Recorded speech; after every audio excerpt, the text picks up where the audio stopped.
जैसे कि आप लोग देख रहे हैं इस वीडियो में जो छत्तीसगढ़ की है, किस तरह से इन मामी लोगों के साथ की जा रही है मारपीट।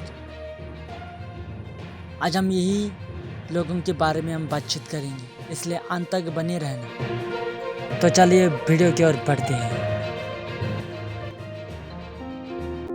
इसलिए कभी नजर नहीं आना मेरे को किसी भी बच्चे को बाइबल पढ़ाते हुए यार यीशु बहुत अच्छे हैं बिल्कुल नहीं बोलना। राम अच्छे हैं है ना, हनुमान अच्छे हैं। अरे मानते हो अच्छा करो, चर्च में जाओ ना भाई। अरे चर्च में जाओ।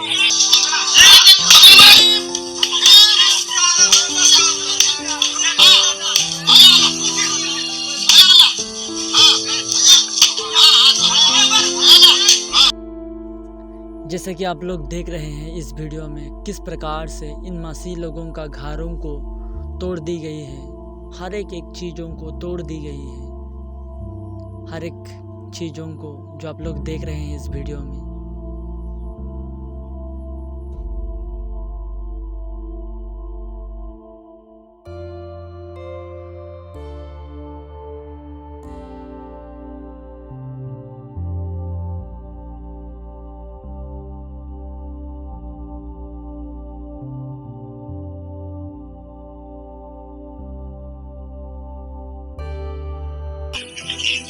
और चप्पल से और मोटरसाइकिल से मारपीट किया जाता है।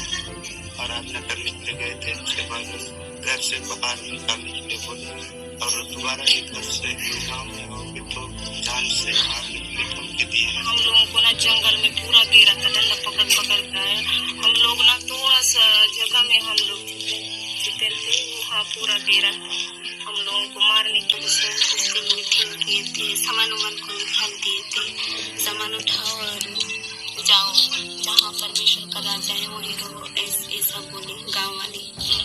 हाँ, और यहाँ मत आओ, दोबारा लौट के दोबारा आओगे तो मार देंगे, ऐसा बोले। हम लोग चर्च में गए थे, चर्च में आए और बुलाए और मारपीट किए।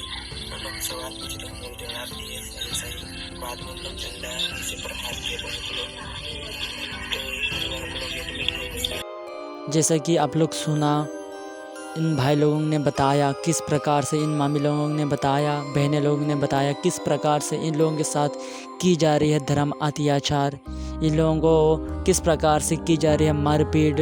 और इन लोगों को यही बोला कि यदि आप लोग लौट कर आएंगे तो आपको जान से मार देंगे, ऐसे ऐसे बात बोलाई, क्योंकि ये लोग छिप कर रहा किस प्रकार से सहा। जैसे कि आप लोग देख रहे हैं, उन लोगों के साथ में जो बाइबल भी था वो भी लेके फेंक दिया उस पानी में, आप लोग देख रहे हैं। क्योंकि हमारा परमेश्वर मरने को नहीं सिखाता है, बल्कि वो प्यार करने के लिए सिखाता है। तो चलिए वचन की ओर बढ़ते हैं। तो वचन हमें क्या सिखाता है इस घटना के बारे में, जिसे लिखा है पहला यूहन्ना अध्याय 2 का 22 में इस प्रकार लिखा है, झूठा कौन है?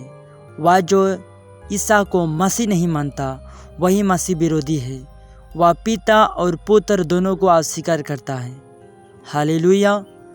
मतलब इस वचन के द्वारा हमें प्रभु इस प्रकार सिखाता है, जो लोग झूठा है वो प्रभु यीशु को कभी ग्रहण नहीं करेंगे, पिता को ग्रहण नहीं करेंगे, पुत्र को ग्रहण नहीं करेंगे। Hallelujah, hallelujah, hallelujah. वही मसीह विरोधी है बोल रहे हैं। हालेलुया। और एक हम वचन देखते हैं, जैसे लिखा है पहला यूहन्ना अध्याय 2 का 21 में इस प्रकार लिखा है, मैं तुम लोगों को इसलिए लिख रहा हूँ कि तुम सत्य नहीं जानते, बल्कि इसलिए कि तुम सत्य जानते हो और यह भी जानते हो कि हर झूठ सत्य का विरोधी है। हालेलुया। हम क्या देखें, हर झूठ सत्य का विरोधी है, हर झूठ सत्य का विरोधी है। मतलब यदि हम सच्चा चलते हैं तो विरुद्ध खड़ा होगा। जो प्रभु यीशु को नहीं मानते हैं वही लोग ही खड़े होंगे, मसीह का विरुद्ध करेंगे। Hallelujah, hallelujah. यदि हम सच्चा जहाँ प्रचार होगा वहाँ विरुद्ध होगा ही होगा। हालेलुया।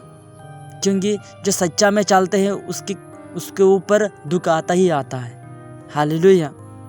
जो परमेश्वर को स्वीकार नहीं करता, प्रभु यीशु को सच्चा परमेश्वर है बोल कर स्वीकार नहीं करता, वही क्या बोल रहे हैं, मसीह विरोधी है। हालेलुया। और एक हम वचन देखते हैं, जैसे लिखा है पहला यूहन्ना अध्याय 2 का 18 में इस प्रकार लिखा है, बच्चों यह अंतिम समय है। तुम लोगों ने सुना होगा कि एक मसीह विरोधी का आना अनिवार्य है। अब तक अनेक मसीह विरोधी प्रकट हुए हैं। इससे तुम जानते हो कि अंतिम समय आ गया है।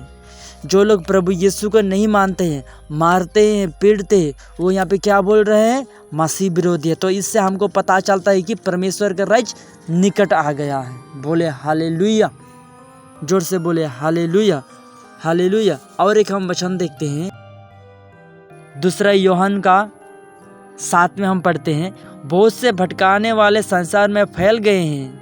वे यह नहीं मानते कि ईसा मसीह सचमुच मनुष्य बन गए थे। यह भटकने वाले और मसीह विरोधी का लक्षण है। हालेलुया। जो प्रभु यीशु को सचमुच मनुष्य बन गया वो नहीं मानते हैं, वही क्या है? मसीह विरोधी है। Hallelujah, hallelujah, hallelujah. क्योंकि हमें बाइबल हमें बताती है, जब परमेश्वर उनको चुना तो पहले वो क्या करता था? धर्म को अत्याचार करता था, वो भी मनुष्य को मरता था, पीटता था, कटता था, मसीह नाम का वो विरोध करता था। जैसे प्रेरित चरित्र अध्याय 26 का 9 में इस प्रकार लिखा है, पौलुस हमें बताती है, मैं भी हर तरह ईसा नजरी के नाम का विरोध करना अपना कर्तव्य समझता था। वो भी मन में सोचता था, मैं मसीह लोगों को पीटूंगा, मारूंगा, काटूंगा, यही मेरा क्या है? काम है, कर्तव्य है, सोचता था। हालेलुया। जब परमेश्वर उनको छूना वो तुरंत बदल गए। Hallelujah, hallelujah. जैसे कि हम और एक वचन देखते हैं, जैसे लिखा है प्रेरित चरित्र अध्याय 16 वचन संख्या 31 में इस प्रकार लिखा है, उन्होंने उत्तर दिया, आप प्रभु ईसा में विश्वास कीजिए तो आप को और आपके परिवार को मुक्ति प्राप्त होगी। यदि आप भी गैर यहूदी हैं, अभी नॉन क्रिश्चियन है, यदि आप लोग भी विश्वास करते हैं कि प्रभु सचमुच मेरे पापों के कारण वो सूली पर चढ़ गया, रक्त के द्वारा आपने खून बहाया और उसके द्वारा मुझे मुक्ति दी, आप इसे विश्वास करते हैं, तो आप सचमुच ईश्वर का संतान हैं। हालेलुया। जैसे और एक वचन लिखा है, रोमियों के नाम से पौलुस का पत्र अध्याय 3 का 29 में इस प्रकार लिखा है, क्या ईश्वर केवल यहूदियों का ईश्वर है? क्या वह गैर यहूदियों का ईश्वर नहीं? वह निश्चय ही गैर यहूदियों का भी ईश्वर है। 30 में लिखा है, क्योंकि केवल एक ही ईश्वर है। हालेलुया। मतलब क्रिश्चियन हो, नॉन क्रिश्चियन हो, एक ही ईश्वर है। जो उसमें विश्वास करेगा उसे मुक्ति मिलेगा, उसके परिवार को भी मुक्ति मिलेगा। ईसा नाम में ही शक्ति है बोल के। Hallelujah, hallelujah, hallelujah. इसलिए जो लोग प्रभु यीशु में विश्वास नहीं करते, अत्याचार करते हैं, वही लोग ध्यान से सुन लीजिएगा। जैसा और एक वचन लिखा है, मत्ती का सुसमाचार अध्याय 5 का 10, 11 और 12 में लिखा है, धन्य है वे जो धार्मिकता के कारण अत्याचार सहते हैं, स्वर्ग राज्य उन्हीं का है। 11 में लिखा है, धन्य हो तुम जब लोग मेरे कारण तुम्हारा अपमान करते हैं, तुम पर अत्याचार करते हैं और तरह तरह के झूठे दोष लगाते हैं। खुश हो और आनंद मनाओ, स्वर्ग में तुम्हें महान पुरस्कार प्राप्त होगा। तुम्हारे पहले के नबियों पर भी उन्होंने इसी तरह अत्याचार किया था। हालेलुया। मतलब इस वचन के द्वारा हमें यही सिखाया है कि यदि हम प्रभु यीशु के साथ चलते, सच्चा परमेश्वर के साथ चलते हैं, तो आप पर बहुत अत्याचार आएगा, सहना पड़ेगा, लोगों का बात सुनना पड़ेगा, हो सकता है मारेगा, पीटेगा, बहुत तरह तरह की आपको बात को सुनने के लिए मिलेगा, तरह तरह के झूठ भी आपको सुनना पड़ेगा। तो प्रभु यीशु कह रहा है, आप धन्य हो, यू ब्लेस्ड, स्वर्ग राज्य आपका ही है, परमेश्वर कह रहा है। और 11 में लिखा है, धन्य हो तुम जो मेरे कारण, प्रभु यीशु के कारण अपमान करते हैं, लोगों को अपमान करते हैं, ठट्टा करते हैं, बोल रहे हैं, तुम पर अत्याचार करते हैं, लोगों की तरफ मारते हैं, पीटते हैं, गाली गलौज देते हैं, काट देते हैं, अत्याचार करते हैं, झूठे झूठे दोष लगाते हैं। तब प्रभु परमेश्वर 12 में लिखा है, बोलता है, जिसे लिखा है, खुश हो और आनंद मनाओ, स्वर्ग में तुम्हारे महान पुरस्कार प्राप्त होगा।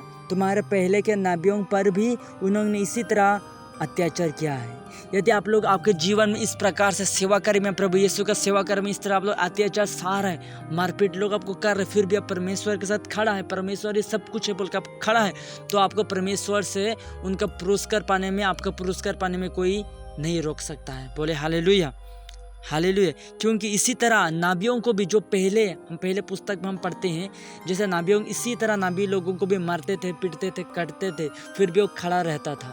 उसी प्रकार हमें भी प्रभु इस अत्याचार में परमेश्वर कहता, आप भी ऐसे खड़े रहते तो आप धन्य हैं। परमेश्वर कहता धन्य है। Hallelujah, hallelujah. खुश हो, खुशी रहना है। जब आपको अत्याचार आता है तब रोना नहीं है, खुशी होना है। दुख आ रहा है, तकलीफ आ रहा है, बीमार आ रही, जो कुछ भी आ रहा है, सह रहा है, यदि आपको पीट रहे, मार रहे, काट रहे, जो कुछ भी हो रहा है, फिर भी आप परमेश्वर के साथ खड़ा है, तो परमेश्वर का स्वर्ग आप लोगों का ही है।